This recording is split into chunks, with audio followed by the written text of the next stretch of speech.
네, 감사합니다. 오늘 말씀 제목은 신앙의 감수성입니다.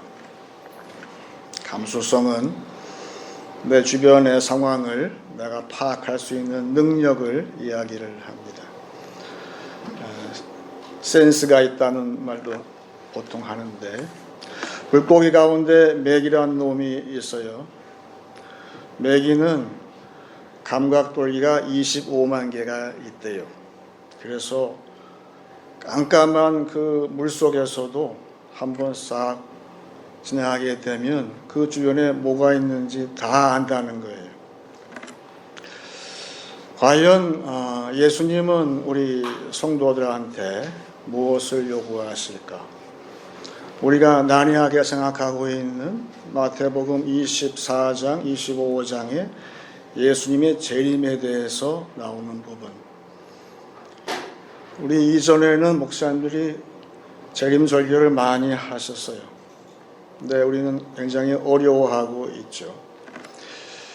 그래서 그때와 그 시를 너희가 알지 못하고, 그래서 예수님의 결론은 깨어 있으라 그러셨어요. 결국은 우리가 예수님이 다시 오실 때까지 우리한테 부여된 임무는 뭡니까? 깨어 있는 거예요. 깨어 있다는 것은 아무리 깜깜한 밤중이라도 우리 신앙이 졸지 아니하고 항상 깨어 있을 때에 우리 주변에 어떠한 상황이 발생하는지 알 수가 있고, 또한 예수님을 바로 맞이할 수 있는 그 방법이라 할 수 있으면서, 누가복음에서는 거기다 하나 추가했어요. 기도로 깨어 있으라 그러셨어요. 우리 기도하게 되면 어떻게 됩니까? 뭔가 희미하잖아요, 지금 상황이. 근데 기도하게 되면 분명해져요. 저게 문제인 줄 알았는데 기도해 보니까 그게 문제가 아니라고 성령이 나한테 주실 때가 너무 많죠. 그까짓 건 문제가 아니야. 진짜 문제는 무엇인지 드러나게 하시는 것이 기도이기 때문에 성경은 기도로 깨어 있으라 하셨어요. 우리 성도가 할 일은 딱 하나예요.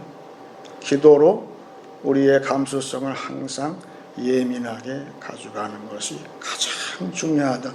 특별히 이 세대를 맞이해서 우리 선배들하고 우리의 차이가 뭘까? 제가 아무리 생각해도 딱 하나예요.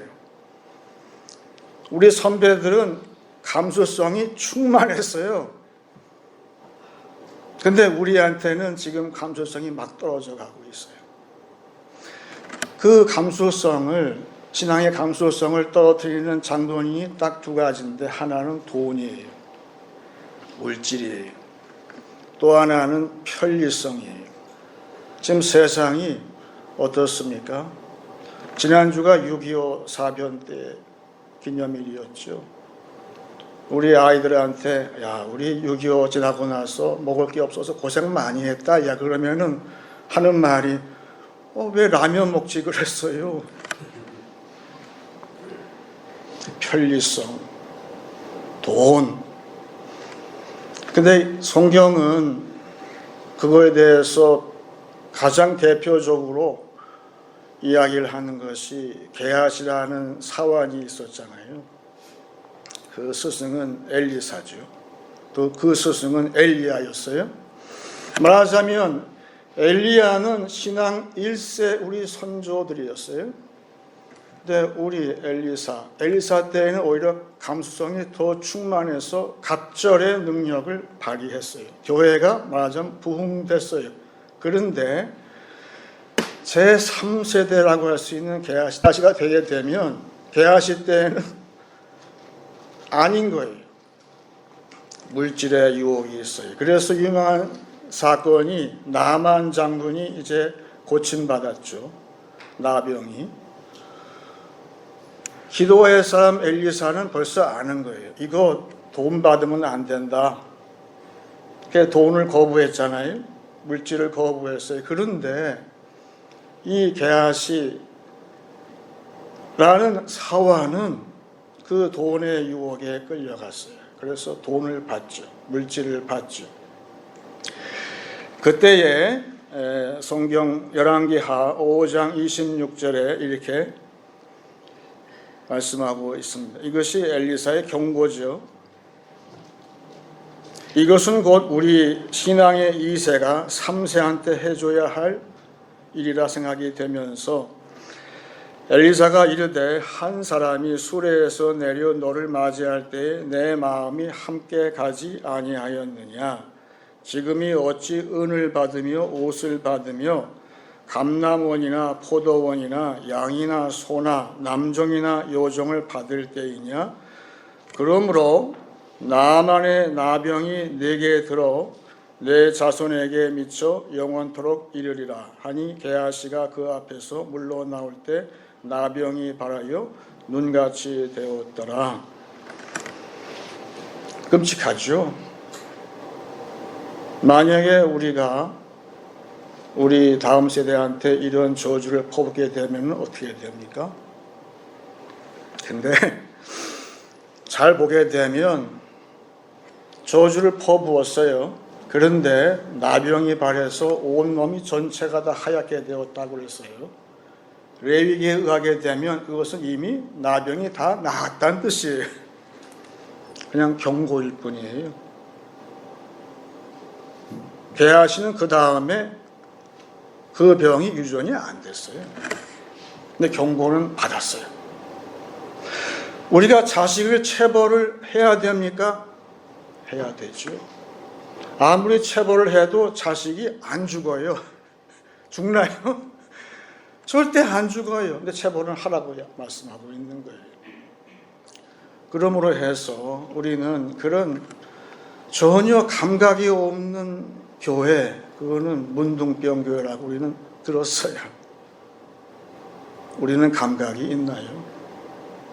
먼저 내 자신이 지금 엘리사 시대가 돼서 교회가 부흥되었었잖아요, 우리가.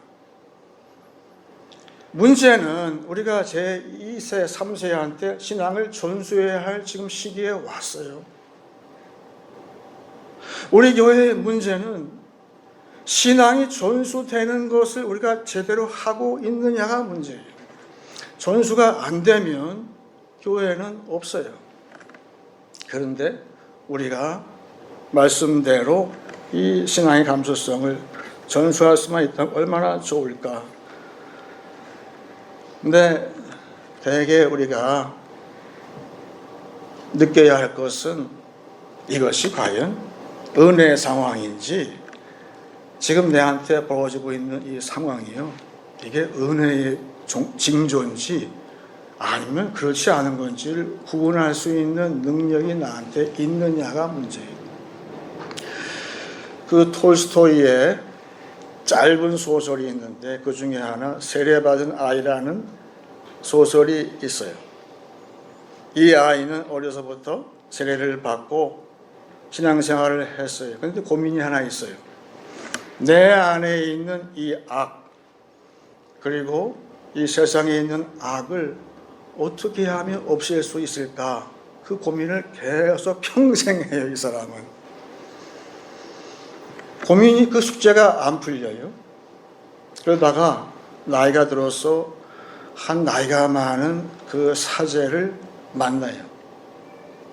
근데 그 사제가 죽어가면서 유언처럼 권면을 하죠. 자네, 나랑 같이 가세. 숲속에 가서 나무를 한 그루 보고선 이가 다 빠진 도끼를 하나 주면서 이 도끼로 이 나무를 패게 자르게 그랬어요. 힘을 들여서 그 나무를 쓰러뜨렸어요. 그 다음에는 그 나무를 세 토막을 내게, 그 다음에는 그 세 토막 난 이 나무에 불을 붙이래요. 또 그러니까 불을 붙이니까 생나무니까 타다가 말죠. 근데 그 타다 남은 그 세 토막의 나무를 세워서 반쯤 흙에다 땅에다가 묻으라고 얘기를 해요. 그리고 자네 이제 매일 할 일이 있는데 그건 뭐냐 하면 저 아래 시냇가에 가서 물을 한 모금 입에다가 물고 와서 이 나무들한테 이 물을 주라고 얘기를 해요. 그리고 그 노 사제는 죽어요. 그래서 순종을 했죠. 매일 가서 물을 한 모금 먹으면서 계속 물을 줬어요. 다른 양동이 있으면 안 되는 거예요. 입으로 해야 돼요. 그러기를 20년을 했다는 거예요. 톨스토이 이야기예요. 근데 끔찍도 안 하죠, 이 나무가. 그런데 그런 사이에 그 마을에 지나가는 강도를 하나 만났어요. 처음에는 무서워서 강도를 피했어요. 그러다 어느 날 내가 그래도 신앙인인데 이러면 되나 하고선 강도한테 전도를 하기 시작했어요. 몇 년 뒤에. 그랬더니 놀랍게도 그 토막 가운데 한 나무 토막에서 싹이 났어요. 그리고 또 몇 년이 흘렸어요. 그 다음에는 조금 더 나가서 그 말씀을 들은 강도가 변화가 되기 시작하더라고요. 그때에 또 하나의 싹이 났어요. 그런데 20년 뒤에 강도가 드디어 이 노인이 된 소년한테 무릎을 꿇고 회개를 했어요. 그때 마지막 세 번째 나무 토막에서 싹이 나서 멋진 사과나무가 이렇게 자라기 시작했다. 그게 톨스토이의 이야기예요. 그런데 오늘 말씀 에스겔서 7장 보게 되면 비슷한 이야기가 나와요. 우리는 문제가 뭘까요? 이것이 은혜로 된 싹인지 아니면 내 욕심으로 된 싹인지 우리가 구분을 할 수 없다면 에스겔이 지금 한탄을 하는 거죠. 오늘 본문 말씀 에스겔 7장 9절입니다. 내가 너를 불쌍히 여기지 아니하며 긍휼히 여기지도 아니하고 내 행위대로 너를 벌하여 너의 가증한 일이 너희 중에 나타나게 하리니 나 여호와가 때리는 이임을 내가 알리라. 볼지어다 그날이로다 볼지어다 임박하도다 정한 재앙이 이르렀으니 몽둥이가 꽃이 피며 교만이 싹이 났도다.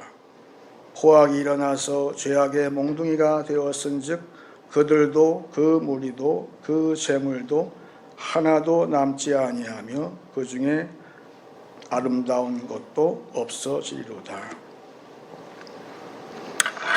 같은 나무 같은데 여기서는 좀 달라요.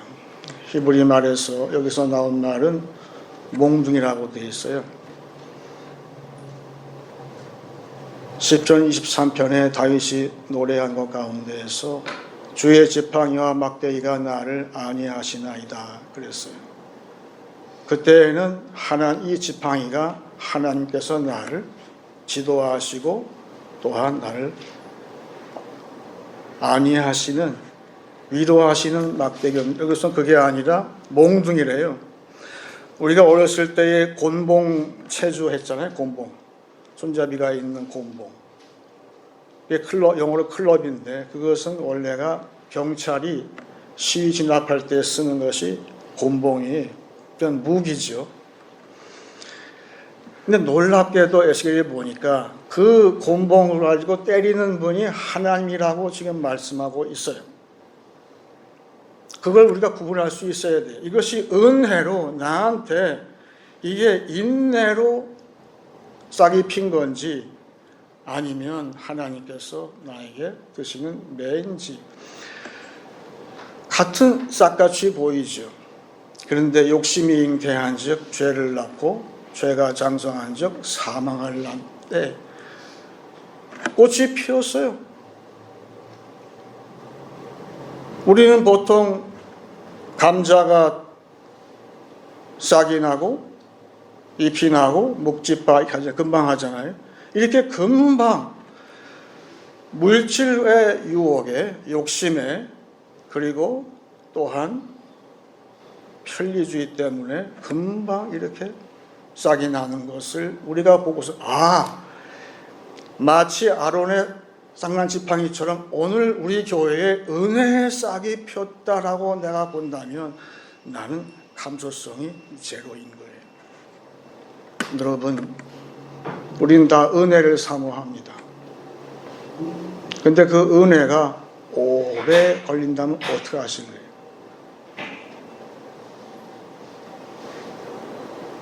아론의 쌍난 지팡이처럼 금방 하룻밤 사이에 은혜가 우리한테 쏟아질 수도 있지만, 만약 은혜가 아까 그 20년 걸린 소년처럼 오래 걸려서, 우리 교회가 오래 걸려서 그 은혜의 싹이 핀다면 어떻게 하실 거예요? 그걸 구분할 수 있어야 된다는 것이 우리의 할 일이라 생각해 보게 됩니다. 그래서 예수님은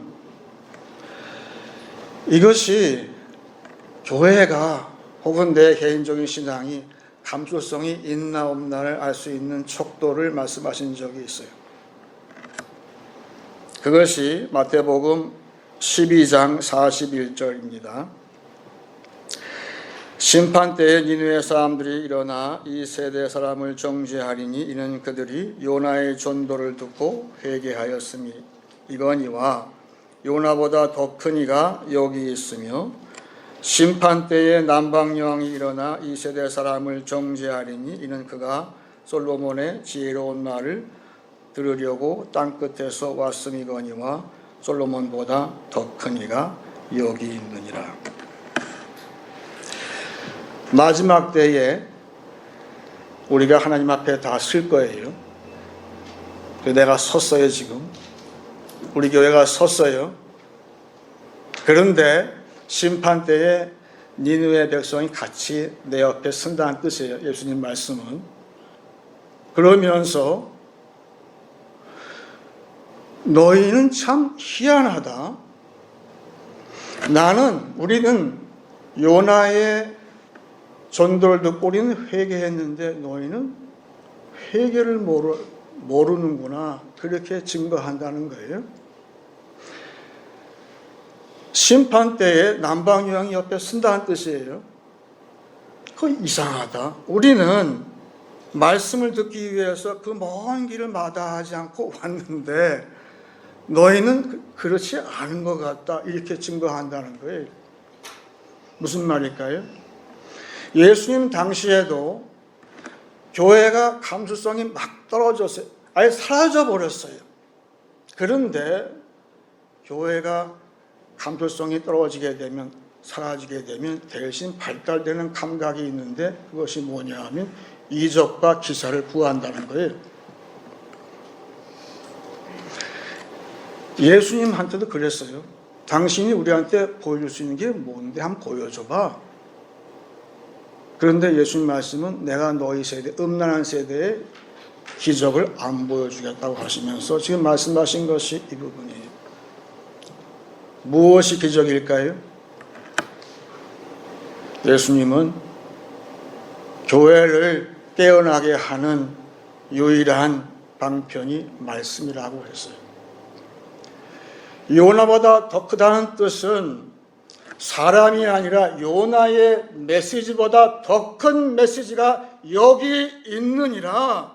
그런데 그 말씀을 듣고 너희가 깨어나지 않는다면, 여러분 병원에 가면 뇌사 환자가 있어요. 산소호흡기에 의지를 해요. 그런데 마지막 때가 되면 의사가 그 산소호흡기를 뗄 때가 왔다고 얘기를 하면서 가족이 동의하에 의사나 간호사가 그 산소호흡기를 뗄 때 그 옆에 있는 가족들의 마음이 얼마나 아픈지 그거 당해본 사람만 알아요. 그런데 예수님은 그 산소호흡기를 지금 떼시겠다고 하신 거예요. 실제로 당시의 사람들은 그 말씀을 듣고 깨어나지 않았기 때문에 결국은 망했어요. 오늘 말씀은 하나님께서 우리를 때리신다고 하셨지만 지금 교회마다 말씀은 충만하지요. 사무엘 시대에도 똑같았어요. 그런데 성경은 말씀하기를 그 당시에는 하나님 말씀이 희귀했다고 얘기했어요. 귀하지만 희소했다고 얘기를 했어요. 왜 그랬을까요? 그 당시라고 말씀 율법이 없었을까요? 있죠. 하나님은 지금도 찾으시는 것이 말씀 그 자체보다도 말씀을 담을 수 있는 그릇을 찾고 계세요. 말씀을 내가 받아서, 내가 깨어서 그 말씀에 대한 반응으로 내가 기도할 수 있는 그 그릇, 결국은 교회는 예수의 몸을 찾고 계신 거예요.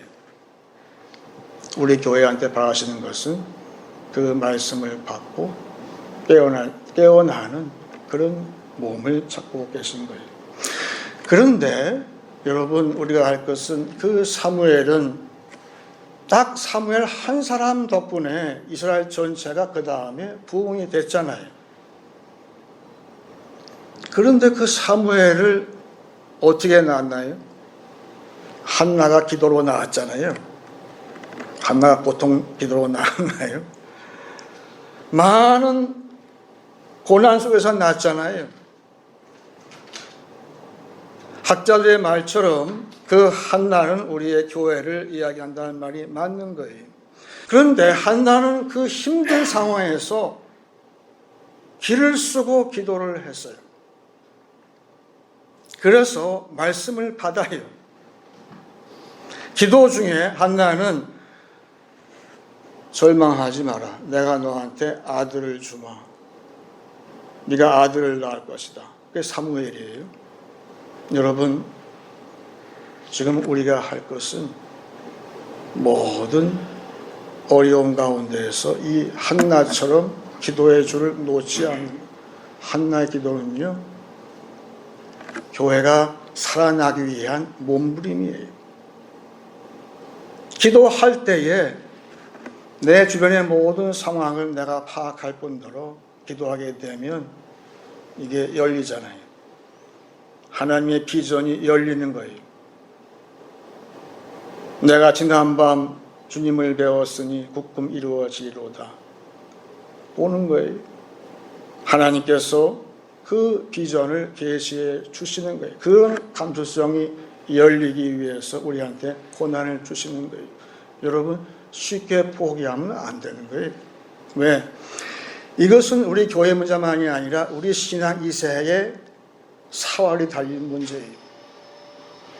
우리가 쉽게 포기하게 하기 위해서 어둠의 세력은 우리를 짓누르고 있어요. 하지만 우리는 쉽게 포기하지 아니하고 한나처럼 기도할 때에 분명히 우리 교회가 말씀을 받아서 살아나고 깨어나고 기도로 무장되어서 나갈 때에, 오늘도 보세요. 오늘도 우리 권사님은 몇 명 안 나올 거랬는데 나오시잖아요. 신앙은 그런 거 아니에요? 모르는 거예요. 요는 한나처럼 죽기 살리고 기도할 수 있는가? 그럴 때 하나님께서는 진짜 최고의 감수성, 전혀 예상하지 않았던 그런 새로운 길을 내실 때에 과연 그것이 이 시대에 요구하는 절체절명의 일이고 그 교회가 우리 교회에서부터 하라고 할 때는 어떡하겠느냐 하는 거죠. 이제 말씀을 정리하겠습니다. 기도로 늘 깨어 있어서 예수님이 바라시는 감수성이 있는 교회 되기 원합니다. 물질과 편의주의에 물든 세대에서도 신앙의 감수성을 2세에게 전수하길 원합니다. 인내로 얻는 은혜 상황과 욕심으로 탈취하는 비은혜 상황을 구분하기 원합니다. 감수성이 죽은 세대에서도 니느웨 백성처럼 남방 여왕처럼 말씀으로 깨어나는 교회 되길 원합니다. 말씀에 반응하고 기도로 깨어서 감수성이 작동함으로 내 힘이 아니라 하나님의 힘으로 강해지고 성장하는 교회 되시길 축원합니다. 결국은 오늘 야스겔서의 질문은 이런 겁니다. 이 막대기가 섰을 때 이 막대기가 살겠느냐 과연? 그 질문이에요. 이게 살겠냐 이게. 근데 그거는 기도 안 하면 뭐 그런 질문이 다 있냐 그렇게 되죠. 하지만 기도를 한나같이 해요. 그러면 기도 중에 그 막대기에서 싹이 이렇게 보이는 거예요. 근데 그 싹은 우리 다음 세대를 이야기를 하는 거죠. 그러면 우리 교회는 살아요. 내 가정은 살아요. 지금은 아닌 것 같지만 살아요. 에스겔의 그 많은 상징 가운데 오늘 하나를 들었는데 그것은 우리한테 그렇게 요구하고 있어요. 이 시간 같이 기도할 때에 제가 먼저 마태복음 25장 읽고 같이 기도하기 원합니다. 대답하여 이르시되 진실로 너희에게 이르노니 내가 너희를 알지 못하노라 하였느니라. 그런즉 깨어있으라. 너희는 그날과 그 때를 알지 못하느니라. 다 같이 기도하겠습니다.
기도하겠습니다. 하나님 감사합니다. 우리에게 끝까지 다시 올 때까지 깨어서 기도하라고 부탁하신 주님의 명령을 우리가 다시 한번 마음속에 각인하기 원합니다. 요나보다 더 큰 말씀을 우리에게 주실 때에 과연 이 말씀을 듣고 깨어나기를 원하시며 과연 산소호흡기도 떼시는 하나님이시지만 또한 한나의 기도가 있을 때에 기적처럼 또한 말씀을 듣고 깨어나며 그 말씀을 통해서 땅에 떨어지지 아니하는 그 말씀의 역사가 있어서 다시 한번 시대를 깨우고 또한 많은 신앙 2세들을 양육해 나가는 귀한 교회의 사명을 감당하라고 하시는 자비하신 하나님께 우리의 모든 것을 다 맡깁니다.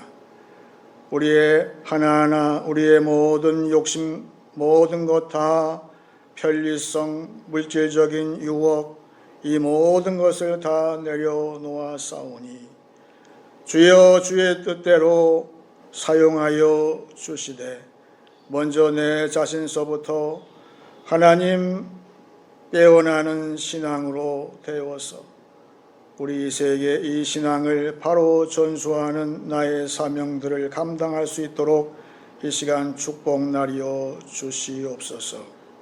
예수님의 이름으로 기도하옵나이다. 아멘. 이 세상 못된 영혼 날 예수 크신 서로 늘 들려주시고